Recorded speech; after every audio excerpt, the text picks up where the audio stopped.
Hey guys, David Serpa here, and we are having a special edition of Wednesday Wake Up Live with the Serpa team. It is my birthday, and so I am turning 33, or I guess I did turn 33 last night.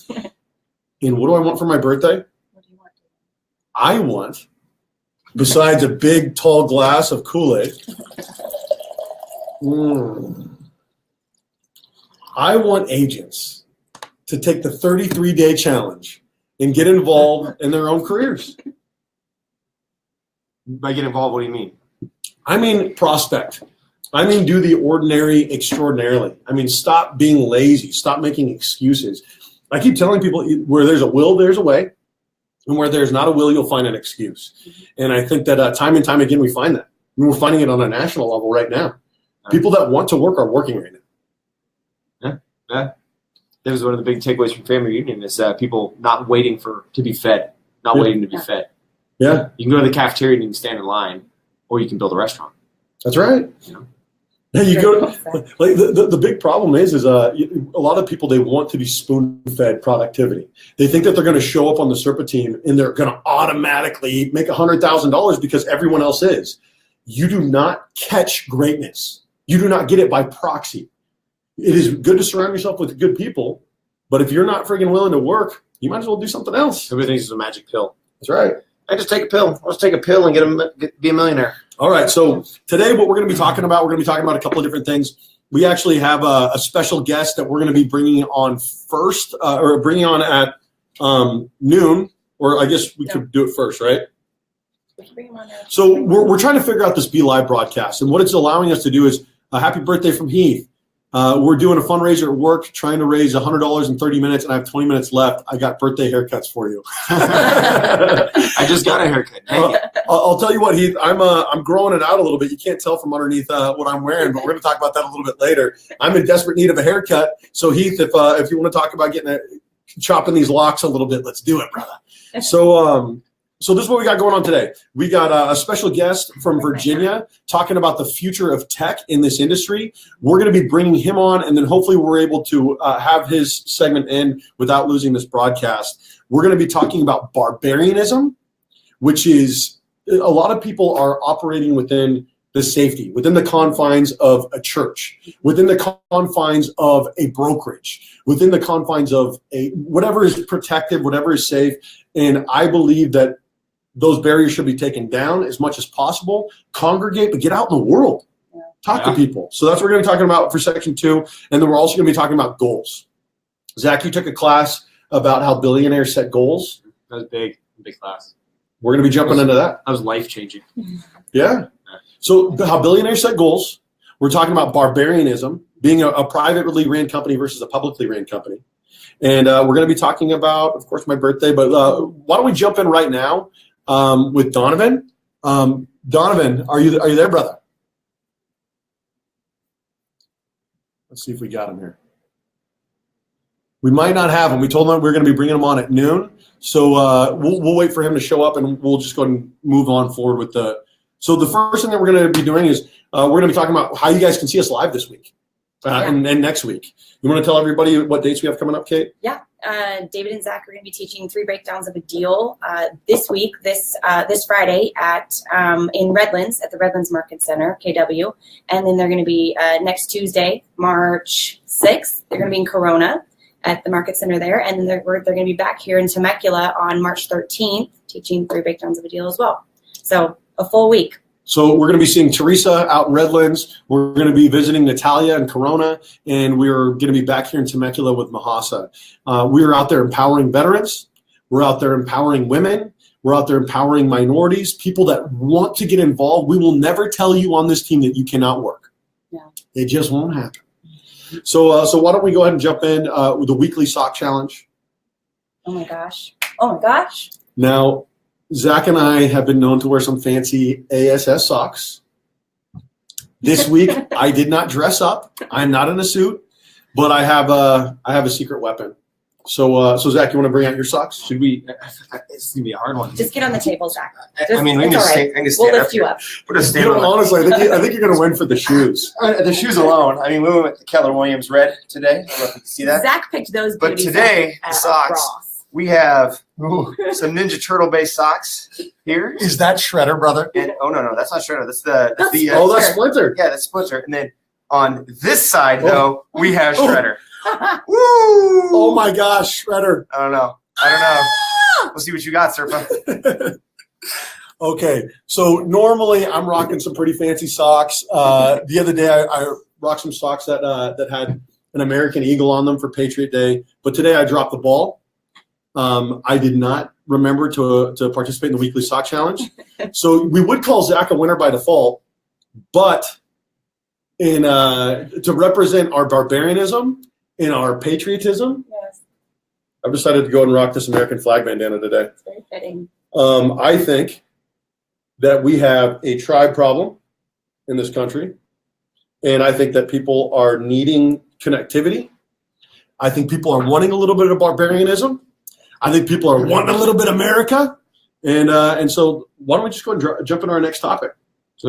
That's So- right, but in my defense, I did not know that there was a weekly sock challenge. This is not okay.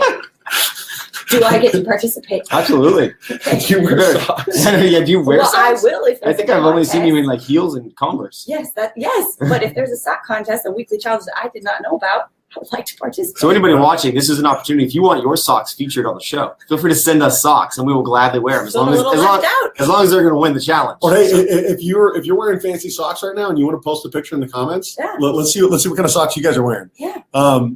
We got some happy birthday messages. Thank you guys, Chelsea. Happy birthday. Thank you, Chelsea. Chelsea's on our team now out there in Riverside, and of course we've expanded already into Corona. So let's go and let's stay on topic here. We've got a few minutes to discuss barbarianism. Now let's jump in here. Now barbarianism, it's not safe. No. It's not comfortable. No. Being a member of a tribe, it's not safe.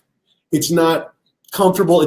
It's not always something that feels good. And we've offered this lie to people that if you fill yourself with love, if you're a Christian, if you're a good person, that you will somehow be protected magically. And in fact, that's not really the way that it is. If you lead with love and you are a love-centered person, how does the world typically react with that? Do we bring people in that lead with love, like Martin Luther King, like Jesus?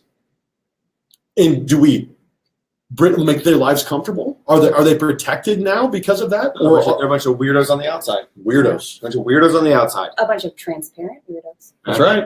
I think that's the major difference is it brings transparency. It's uncomfortable. It's uncomfortable. That's right. Oh.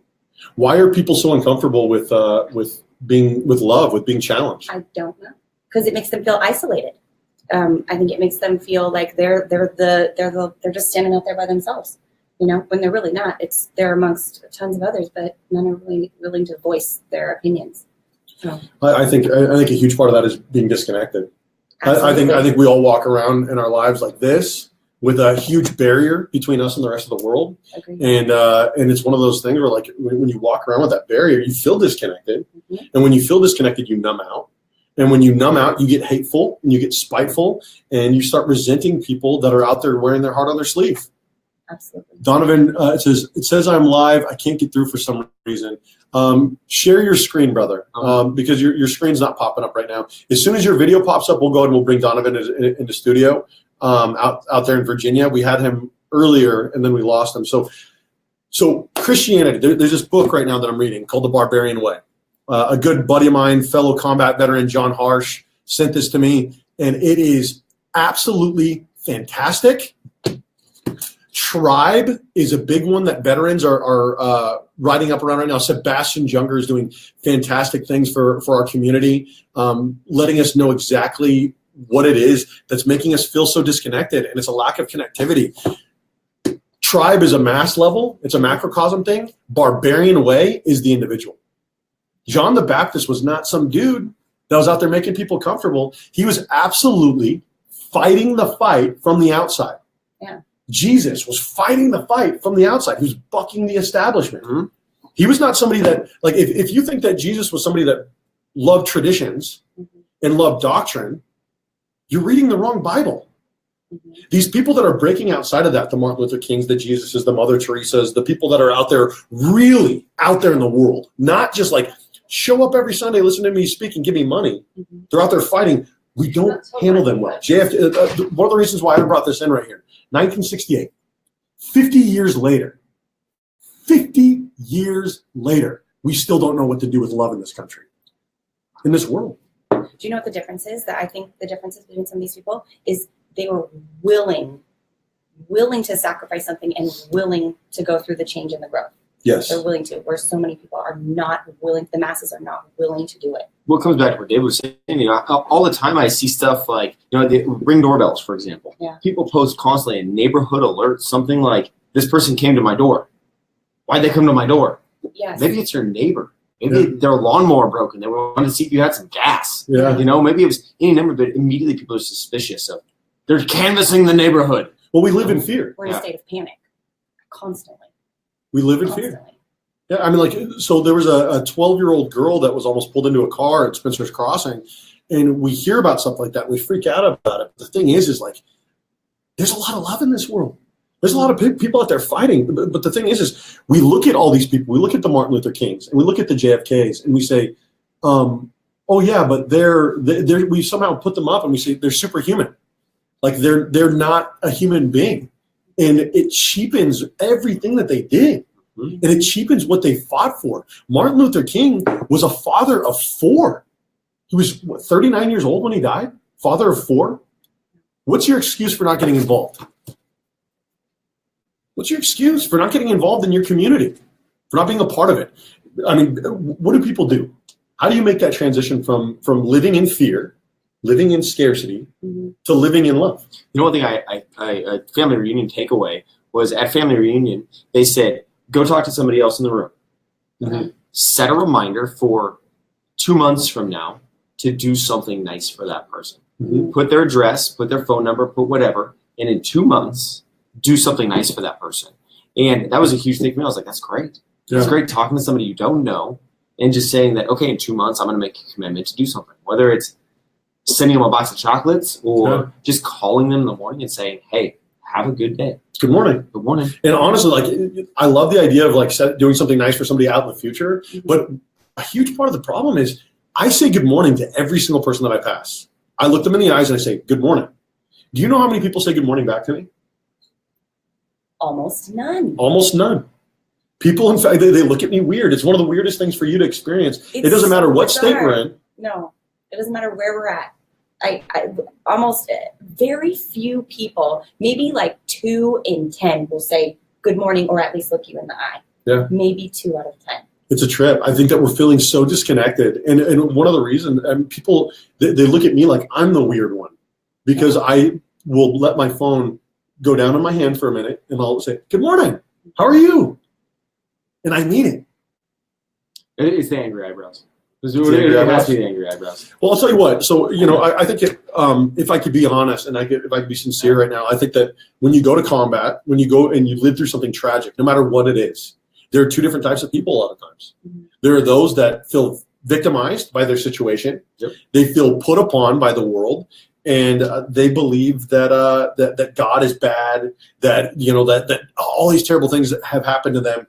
And for me, I came back so grateful to be alive. So grateful to have a heart beating in my chest. I got to meet my son. Every day I wake up, it's a gift. Every single day. Yep. And so if I find ways to be happy and to be joyful, people say, why are you so happy? Why are you so excited? Why are you not? Why are you not? Bring in the high fives. Word. That was not planned or scripted. Why are you not happy? Why are you not satisfied? Why are you, it's being satisfied is a different thing, but why? What is it? What is it that's keeping you? And I think a big part of it is people are not feeling empowered in their own lives. Right? It's hard to feel tribal. It's hard to feel like a barbarian. It's hard to have that courage to step outside of your own comfort zone when no one else is doing it. I think social media is a big problem with it too, is people scroll social media and everybody's life on Facebook is perfect. Sure. You're scrolling, it's look at their perfect life, look at their perfect life, look at their perfect life. Those perfect pictures. And the thing is, nobody's life is perfect. Everybody's life is screwed up. But all we see is perfect, perfect, perfect. Yeah. Well, and we're not willing to love ourselves. We can't love ourselves. Hey, Donovan, if we can't get it figured out this week, brother, we'll have you on next week. I'm sorry that it didn't end up working out. That's part of the downfall of the live show. Try disconnecting and coming back in. Conferencing him on speaker. Or you know what we could do is we could even call you, Donovan. The conversation. I'd love to have him on video, though. Yeah, I agree. Hey, Donovan, try it one more time, brother. If it doesn't work out, we'll have you on next week. You can try disconnecting and reconnecting. I don't know if you. All right, let's stay back on for the other people that are watching live right now. Okay. Let's keep going. If we're able to get you on in 9 minutes, we'll bring you on. If not, that's okay too. When I go to other countries, I have people saying hello all day long. Yes. Hi, guys. I love watching your videos. Michael Crawford. Thank you, Mike. Thank you, Jimmy. See, that's an interesting thing. When I go to other countries, people say hello to me all day long. You've spent a lot of time traveling the world. Mm-hmm. Is this a problem that is unique to America? You know, it's very interesting. You know, in France, people were not open. When I was in Israel, people were wildly open. Yes. They also love Americans. Yeah. You know, in other places in Europe, you know, I found that people were warmer, and there's a little bit less of this and a little bit less of, or a little bit more of people just talking. Yeah. People going to a coffee shop and just sitting down out on the street and talking to each other. And yeah. You know what I think a big part of it is, honestly? Safety. Yeah. So, I mean, look at the French. Yeah.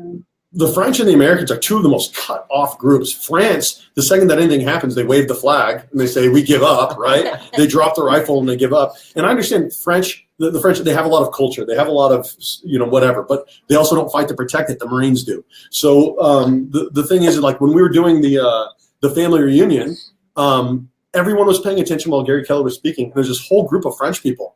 The whole group they were the only people not paying attention. They were all on their phones.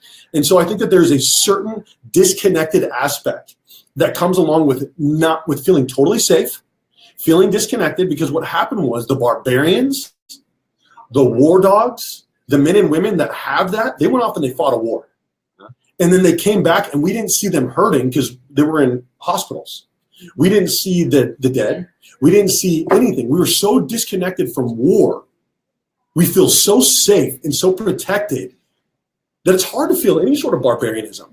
It's hard to feel it. And whereas with Israel, everybody serves in the military. Yep.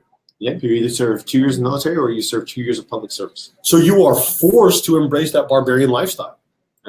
Yeah, it was a very eye-opening experience going to Israel and getting on a public transportation bus and seeing somebody in a full military uniform, public transportation, and they get on with a fully automatic weapon on their way to their duty station. And you told me that story. You said she was hot. Oh yeah. IDF is something else. Oh, my goodness. But, you know, but it was for me, I felt extraordinarily comfortable now. Yeah. Knowing that there's these 2 Israeli IDF on this public bus, armed. Yeah. Armed.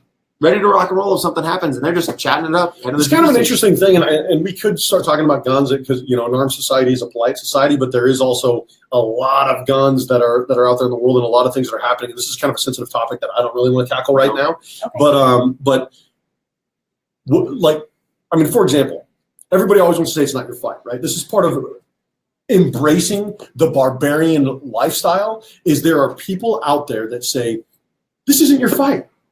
You're doing good. Zack, you made over $100,000 last year. If you just concentrated on your business, you could probably make over $250,000, $300,000 this year. I have made over $100,000 year after year after year. Why am I going out and spending time with other people?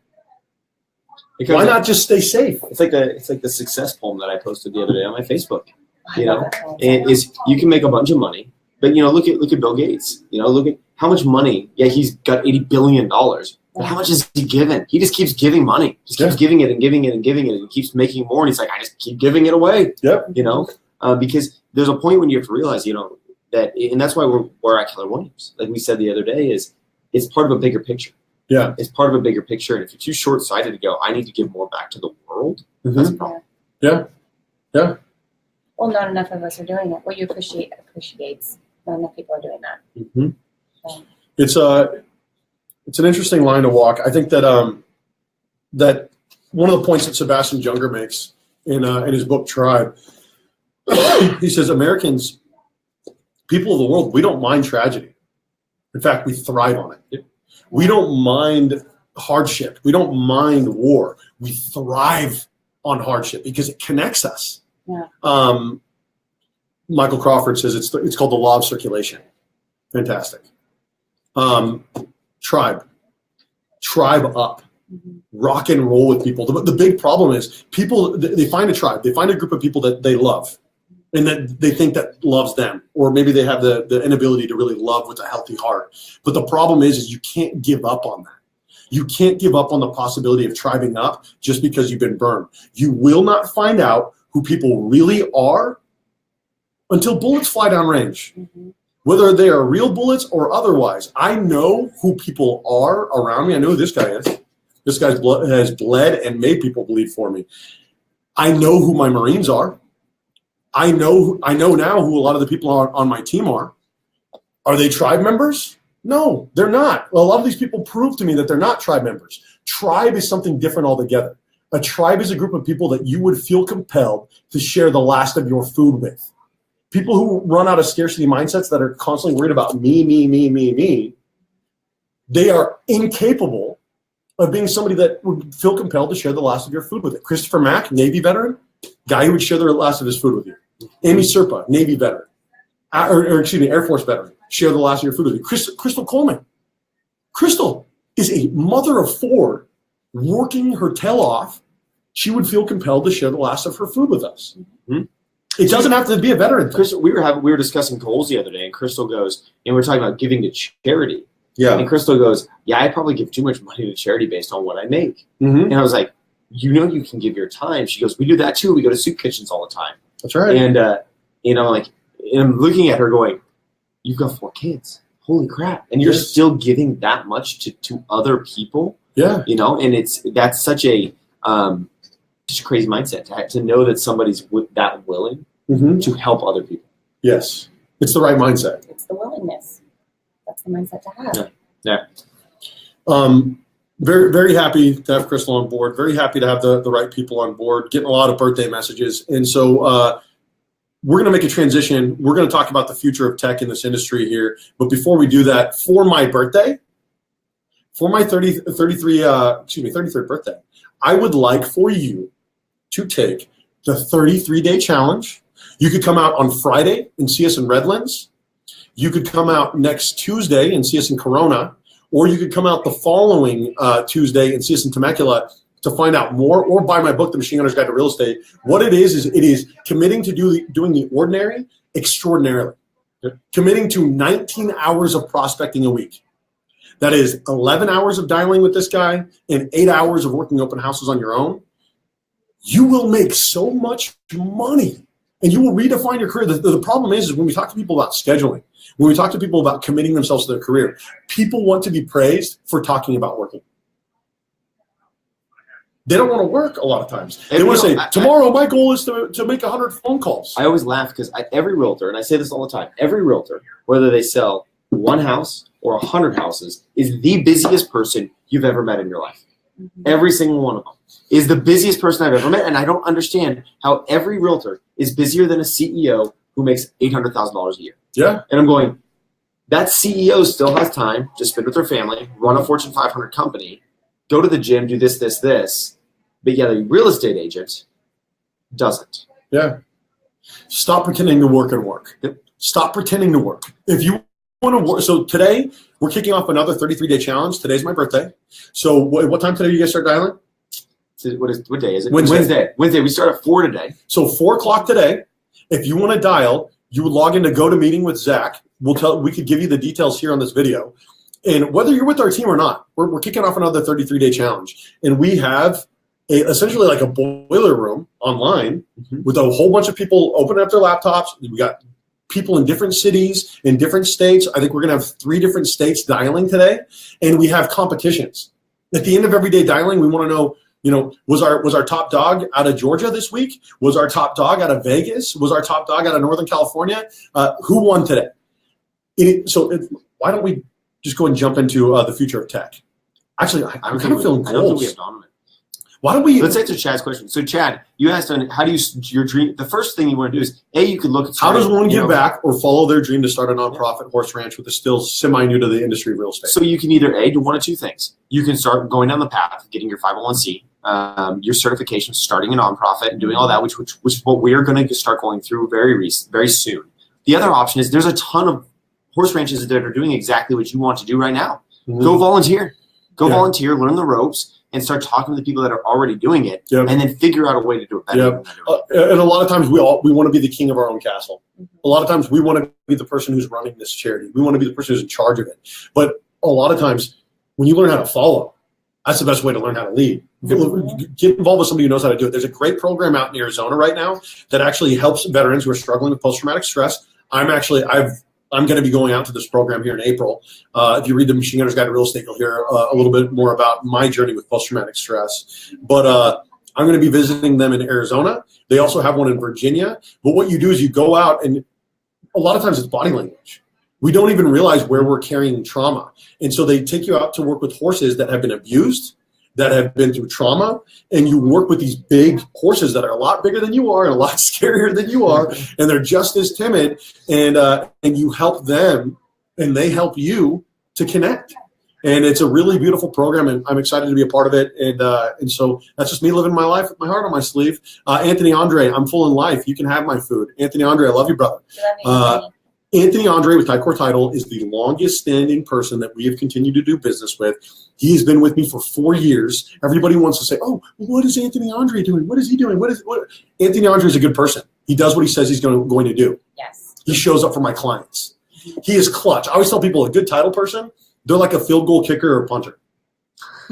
You only realize if they're terrible or good at their job when push comes to shove. When it matters. And they're either dropping the ball and they miss the big kick, or they put it through the uprights and win the game. So Anthony and his staff, they're all amazing. Anthony and his staff are fantastic. Anthony surrounds himself with good people. Yes. So that's that. Let's go ahead and Donovan, I guess we're going to have to do it next time, brother. We're officially going to jump into the future of tech in the real estate industry. Now, Donovan, if you're on there, brother, and you want to start participating in the comments, I'd love to just do whatever we could to get you involved. I ran into Donovan while we were out at family reunion in Anaheim. And we had this big tech spiel. And everybody says, there's this war coming. There's a war coming. It's tech. You know, Keller Williams is now not a real estate company. They're a tech company. Mm-hmm. It's true. Now, if those of you who follow me, you know that I'm very involved in applications. I'm very involved in tech. I want to be involved in it, but I don't have the money. I don't have the resources, and I don't have the data. KW is getting involved in AI. They're getting involved in chatbots. They're getting involved in their own applications, and they have this new thing called Kelly, which I would have loved for Donovan to come up. But Kelly is for real estate agents. If you walk into a listing appointment and you say to Kelly, what are the average days on market here? It'll tell you the average days on market. It will tell you what the schools are. It will tell you everything that you need so that you are the market expert. Now, the next step for that, what do you think, Zach? What do you think the next step for Kelly is going to be? You know, what Kelly does is I've been playing with it on my phone a bit, and what do you think about it? Right now, I mean, it's in its infancy stages. But what I have been doing is I finally logged into the Keller Williams backend last night and started looking around at everything, and I'm realizing that everything that they're doing, from the CRM to the transaction room to this to this to this, it's all interconnected. Yeah. You know, right now, so many people go from, well, I have to use this for my follow-up. I have to do this. I have to do this. I have to do this. And it's 15 different systems that you're all paying for that are owned by other real estate companies. That's right. Like Fidelity. And the problem is that, you know, there's exactly right. How ironic. You know, and for those that don't know, Commissions Inc. is owned by Fidelity. Yeah. And Commissions Inc. is a great tool, and we use it. But the thing is like, Fidelity owns Commissions Inc. And what does that mean for your consumers, Zach? It means that their data, and not necessarily their names and phone numbers and stuff like that, but their data and how they search for product, how they find houses, how they do this, how they do that, what they do online, and the way that they search and the way they walk down the street while on the internet is now stored by another company. That's for that other company's marketing department to figure out how to market to your clients. So if you text somebody back through like Commissions Inc. or something like that, what number shows up? Not yours. It's not your phone number. You're texting them back, and what's happening is they're texting back now to a number that is not your phone number. And who are they going to continue to communicate with at the end of your escrow? They're going to continue to communicate with that phone number. So people are chasing you out in that way. So the future of tech, what's going to happen is Kelly is going to be brought to the consumer. Mm-hmm. And then Kelly is going to be one of those, you know, it's going to be like, hey, Kelly, come list my house. Mm-hmm. And then Kelly, do you think that they're going to be choosing from a bunch of different real estate agents from a bunch of different companies? Or do you think that they're going to be choosing from Keller Williams? Number one, and one of the things that we talked about, actually I talked to this great guy, Royce, yesterday, who is from Dallas. And he's involved in the music industry.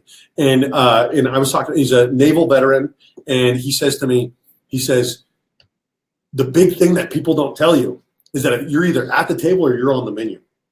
You say that all the time. Mm-hmm. He said it back to me. It was like, well, I say that all the time. Yeah.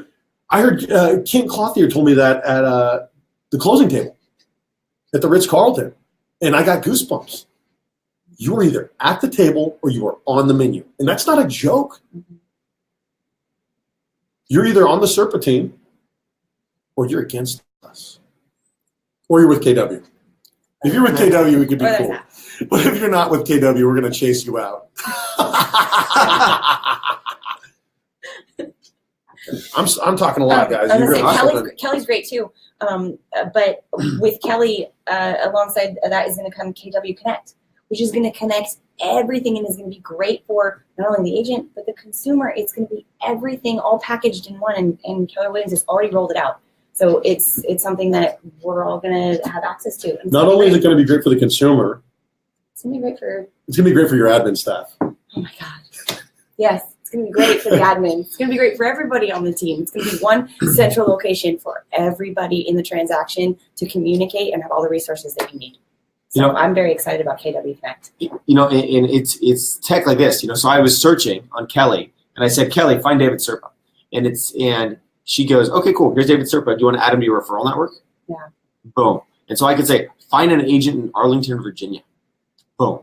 Finds me an agent, Keller Williams agent. But it's amazing how fast it is and how.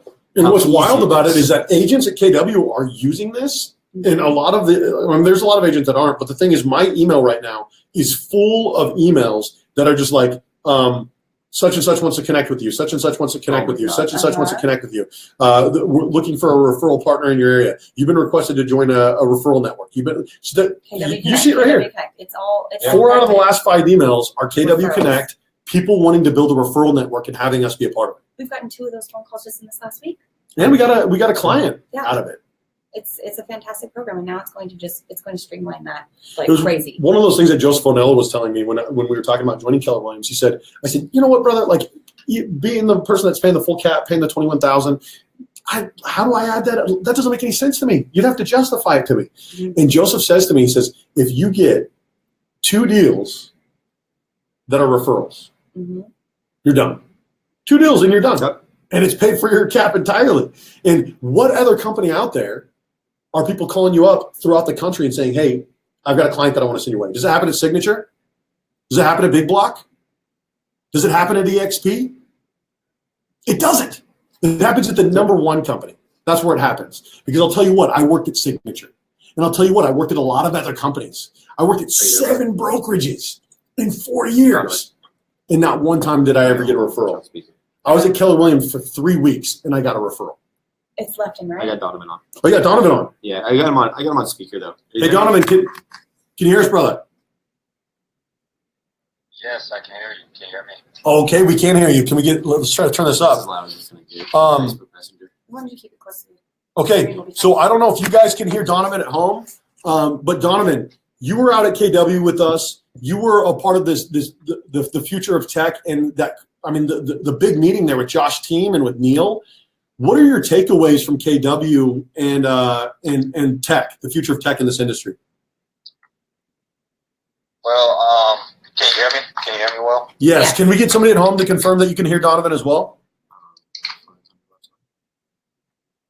Hey, go ahead, brother. We got you. All right. So really, Josh Teams basically said, since Keller Williams being the largest real estate company in the world, it's going to lead the way in the real estate artificial intelligence, and he's doing that through Kelly. Yes. Right. So one of the biggest things that I took when me and you were in there, this is a war. Yes. We are at war with other companies who are trying to take us out of business, and we have been so to say, sabotaged by the National Association of Realtors, our board. And what they did was they allowed the MLS to share our data to companies such as Zillow, Realtor.com, Homes.com, Open Door, and so forth, even Redfin. And these people have used this to redefine what people would call a realtor. Yes. And in actuality, what they're doing is they are not just redefining it. They are using it to take us out. And for a lot of those people that don't. Sorry. Go ahead. So what I was saying, what Josh James has said, what he said is we have been building this mountain of data to people, to companies who in actuality want us out of business. Yes. What Gary Keller is doing is, and Gary Keller and Keller Williams Realty is the only company, being a private company, the largest company, where we make our own rules. We're allowed to do what we want to do, and we are the company that have the power to fight against these other companies. And not only are they redefining what it means to be a real estate agent, and they're changing so much about our industry, but Donovan, why are these companies, why are they so interested in real estate? Why do they want to put us out of business?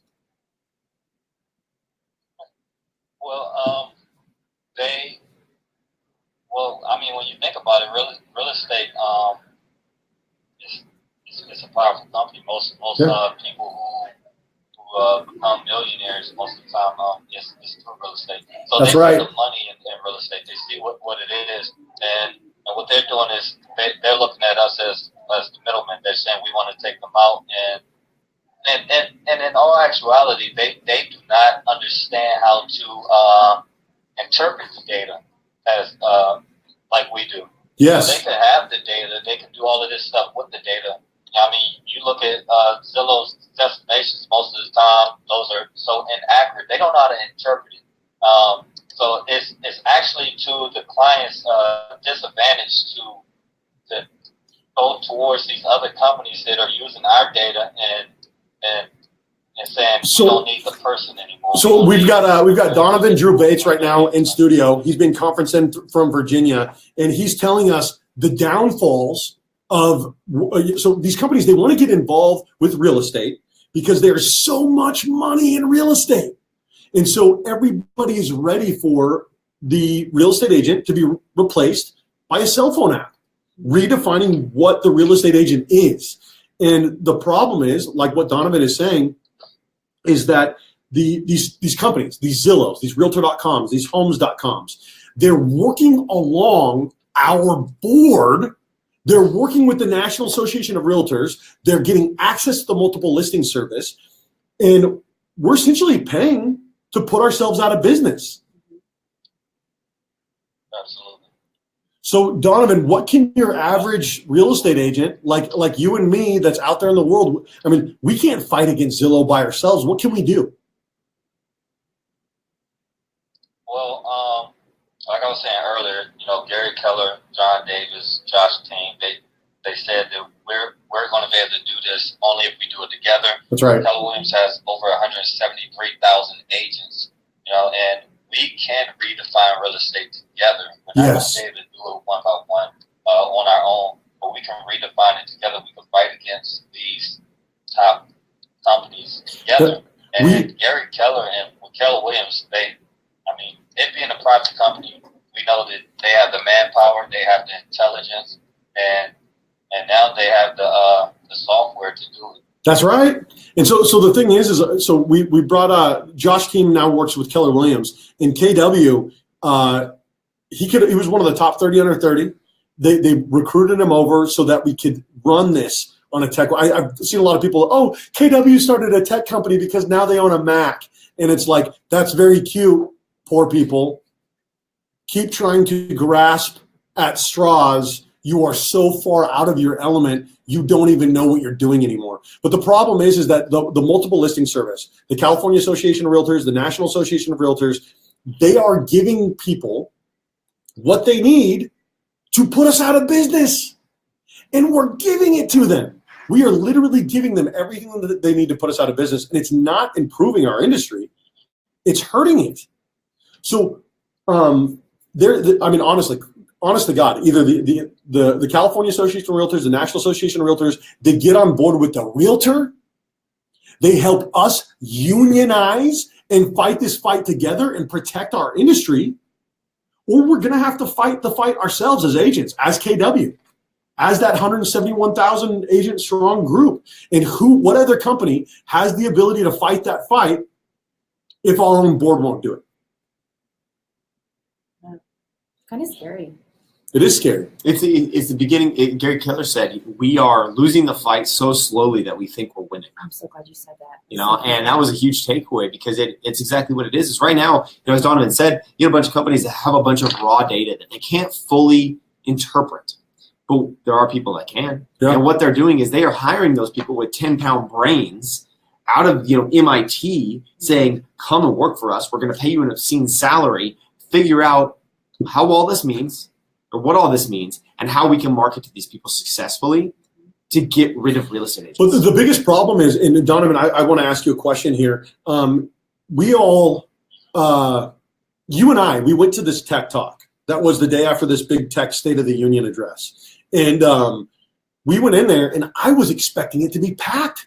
I was expecting it to be standing room only. But not only was there probably less than 30 agents in there, but there was less than 5 that were asking the right questions. And it's because the tech language is a language that the average realtor who's 58 years old, 62 years old, they don't speak tech. So they don't even know the right questions to ask. And that's what's scary, is we are being chased out. We're being funded out by a group of people that are controlling people that are talking a language that they don't know how to talk. So what are the questions that, you, Donovan, being somebody that knows as much as you know about tech, that is willing to get up and ask the questions that even our heads at KW were uncomfortable to answer you? What are the questions that we need to be asking? What are the things that people need to know that they don't even understand? Well, I'm glad that you brought that up, because that was something that me and you both saw. There was hardly anybody in that room. I didn't think I was going to have a seat, and it was kind of sad to see that. And some of the questions was one of the questions I asked, we want to know where we're going to go with the future of real estate, and if the MLS is something that is compromising our data and sharing our data, where are we going to go with that? Because if a little bit of our data is shared, that means if there's a breach. Yes. There's a breach in it, and one small breach it makes it so everything that we're doing doesn't matter. So that was one of the questions that I asked Josh King. What are we going to do when it comes to the MLS? What are we going to do when it comes to the MLS? Yeah, so that's the real redefining of real estate. We have been using the MLS multiple listing service forever, and you're telling us that those are the people who have been giving our data away? So what happens now? Well, these are the people that are putting us out of business. And we're going to wrap up the segment here, Donovan, and I want to give you the final thoughts here because we got to move on to talking about goals. But, let's say it keeps going the way that it's going. Let's say that the MLS, the National Association of Realtors, they continue to work with Zillow, they continue to work with Realtor and Redfin, they continue to put us out of business. Where does this go? Because everyone is saying that the fight is going to be fought and won in the next 12 to 18 months. That doesn't give us a lot of time to prepare. So what is the fight?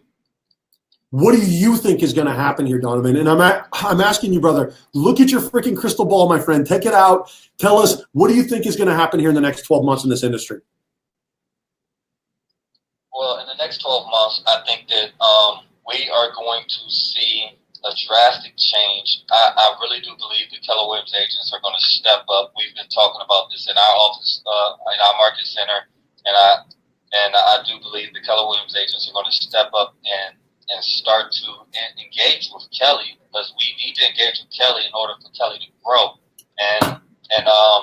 Yes. And on the other end, when it comes to Keller Williams International, I see that they are looking for partnerships, and they're like, you're either with us or you're not. One of the biggest things that they just did recently was Nextdoor. We're in partnership with Nextdoor, Mm-hmm. and Nextdoor has over 165,000 neighborhoods across the United States. Where now Keller Williams agents are going to be able to post their listings on Nextdoor. Yep. And Kelly is going to be able to get the data from Nextdoor and use that to help us to become more of the neighborhood expert. And that's the big thing. A lot of people look at this in the right tech direction. and they say, well, what does that mean for us, though? What is Nextdoor? I don't know what that is. Blah, blah, blah. It's all about data. It is all about data. Absolutely.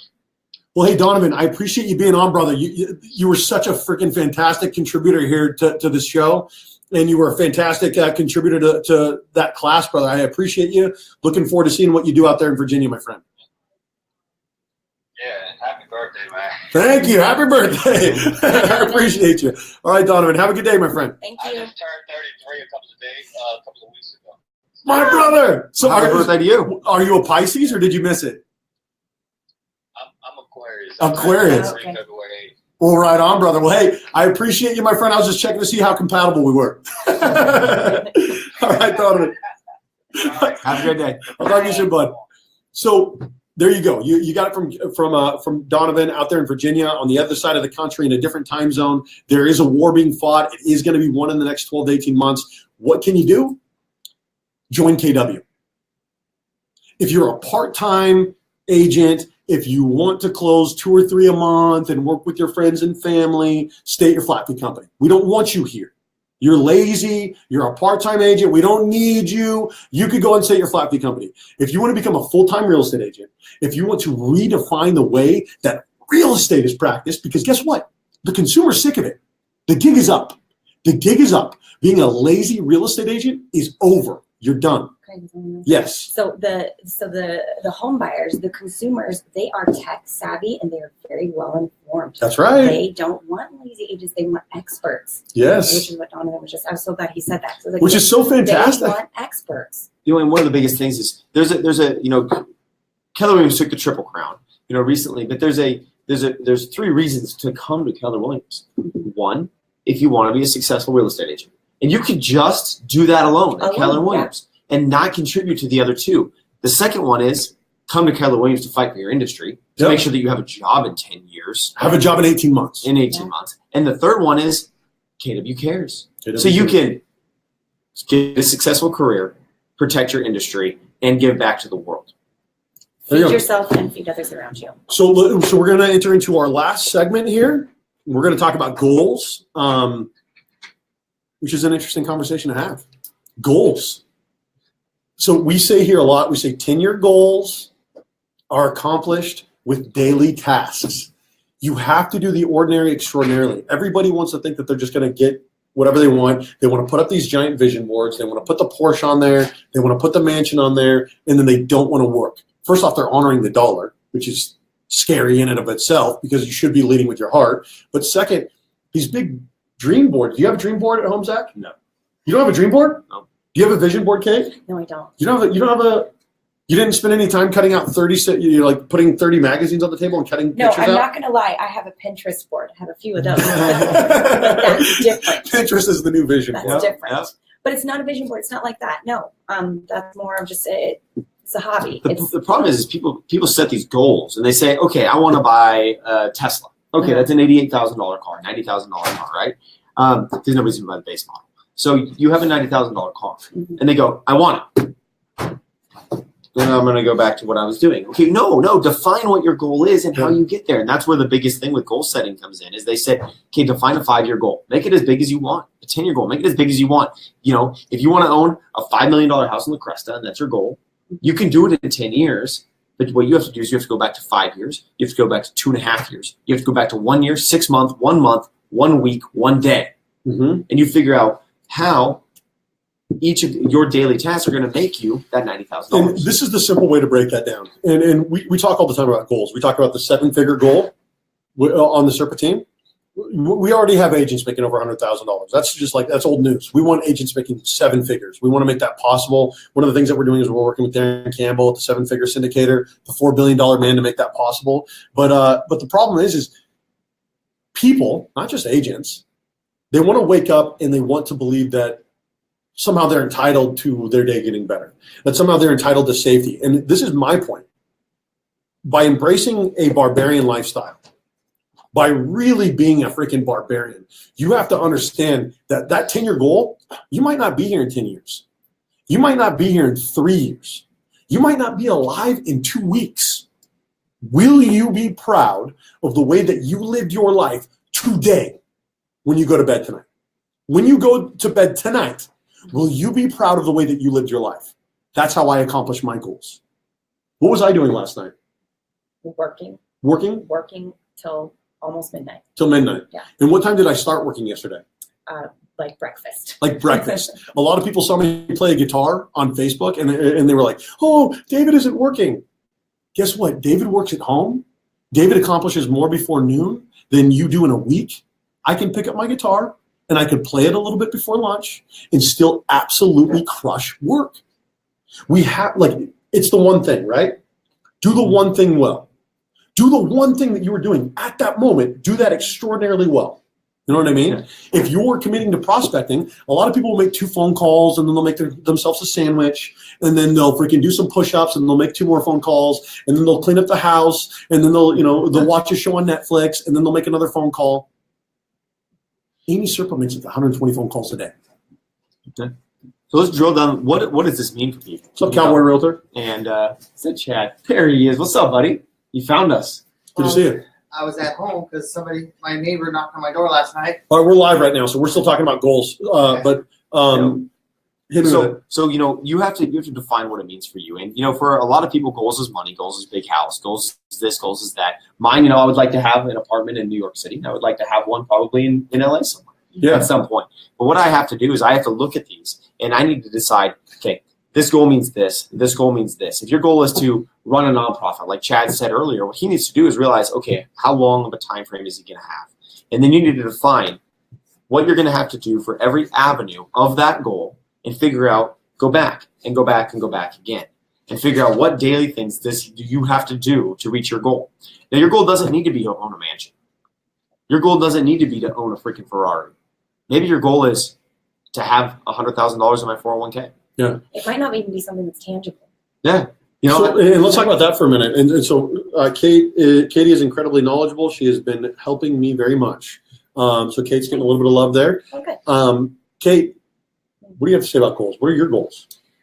My goals are to raise healthy children, healthy human beings. That's a really big goal for me. I feel like that's not something that's going to be tangible. That's intangible. Mm-hmm. That's something that I feel like the word healthy to you means more than just physical health too. Oh yeah, way more than physical health. I want kids who are who understand who they are on a soul level. Yeah. I want them to be good human beings, go out into the world and be able to function and be able to make the world a better place. And you know what's interesting about that too is this kind of goes back to being a barbarian and the whole tribe thing. Mm-hmm. Like letting your kids be healthy, letting your kids make these decisions for themselves, not helicopter parenting, not walking around them like this, like making sure that nothing happens to them, but allowing them to get out there in the world. Yeah, you have to be careful because sometimes if you do that too much, then you buy a platform bed for your son that's 6 feet tall, and you walk in because you don't helicopter parent at all, and you find him jumping off of his 6-foot bed as a 5-year-old. Jackson's very durable. Yeah. So this is the thing about goals. And sorry, hold on. I'm going to ask Kate. So Kate, how much time? So you have Seth's 10, right? Mm-hmm. How much time does Seth spend playing video games? Well, we don't have a video game console. He doesn't play video games. He has a computer that he plays. Yeah, so he doesn't spends time on. So he doesn't like go on the PlayStation and play Xbox. We don't have video games. We don't have TV. We have Netflix. Yeah. He's on they're on their computers for school, after school, and there is a certain amount of the day where they are playing, Minecraft on there or whatever. But I don't do a whole lot of that. Yeah, because I know Jackson, for example, he asks me to watch Netflix. Mm-hmm. And he might get one or two episodes of a show. Yeah, but that's it. Yeah. Well, but first, just and that's limiting screen time, and that's to bring it back around though. I feel like that's something that's intangible. At the end of it, they're gonna grow up, they're gonna move on, and they're gonna be who they are. That's not something I'm going to I'll be able to hold on to that emotionally. But being able to do a little bit every single day without worrying about, oh my God, are they going to be a terrible person when they're 20?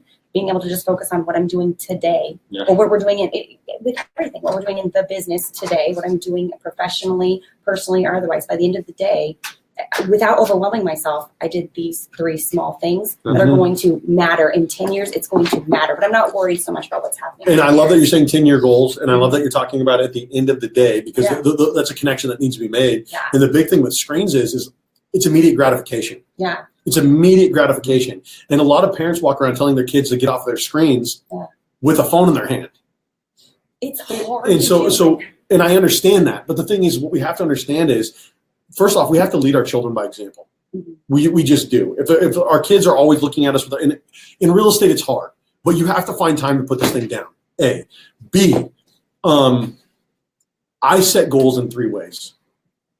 Daily goals, which I say, so it's today, someday, and soon. Today, I do not go to bed unless that goal is finished. Yesterday, my goal was getting out my marketing material. I did not go to bed until I had out like 13 or 14 flyers. Jason McKinney, great job, guys. Keep being you and striving towards your goals. I got a roll. Have an awesome day. Jason McKinney, I appreciate you, brother. Thank you for tuning in live. So today, someday, which I put as my 2 to 3 week goals, I like to put a date up there and say, about 2 to 3 weeks out, I want that done. And then I put a date and I make sure it's done. And then I have my 3-month goals. I do not set 10-year goals. I do not set 1-year goals. We did it as a business because it was really important to Zach. But for me, like, I'm such a workaholic. I'm such a fiend when it comes to work. I don't like to stop working. And so if I get caught up in these things, and if I don't go today, someday, soon, I will just work and work and work and work and work and work. And it's not money. I'm not motivated by money at all. I grew up in Section 8 housing. I swipe a credit card and I don't have to freaking return my groceries. I'm happy. You know what I mean? So it's intangible. It's about empowerment. It's about empowerment. It's about helping people out. Okay, so you want to sum it up, Kate?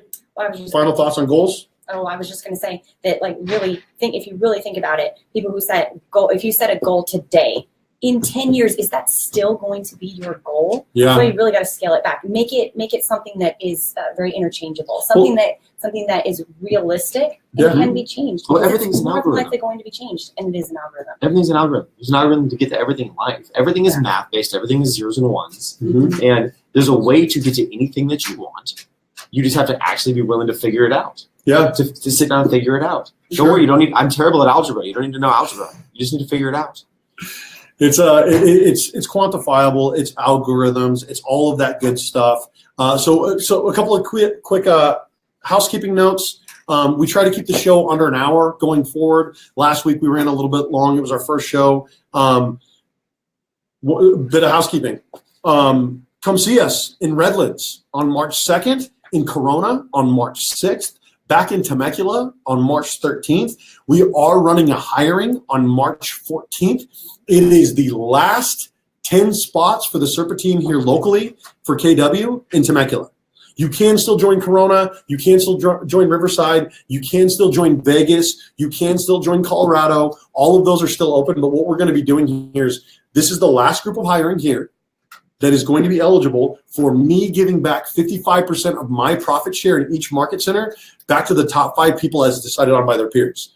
Here, May 5th of 2020, I'm giving back 55% of my profit share back to the top 5 people, making them all 11% owners of my profit share, making me a minority owner in my own real estate team here locally and everywhere that we go, making each team locally owned and operated, putting our money where our mouth is.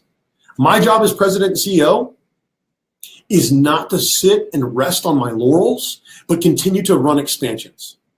That's what I will do. I'm going to continue to empower people, continue to rock and roll. KW is making it possible, and I appreciate that. Anything else, brother? You want to sign off, Zach? David didn't admit defeat for the sock challenge, but I did win that today. David didn't want to admit defeat on that one, but I'm going to go ahead and do that. I'll tell you what. You win this week. Winner of the sock challenge, Zach. We'll see about next week. We'll see. We have a new participant in the sock challenge. We'll see. You might even wear socks next week. Goodness gracious. All right, guys. Hey, thanks for tuning in for another episode of Wednesday Wake Up Live with the Serpa team. We now have to get in and go see the Cowboy Realtor and everybody here at KW because we have a weekly meeting here, and it's time to go participate. Thank you, guys. Wednesday Wake Up Live. Have a good day, guys. Make sure to tune in next week at 8:30, where we'll be having more guests, more information, more about this industry. We appreciate all the interactions live, 34 comments live. We had a very steady group watching us. So Signing off.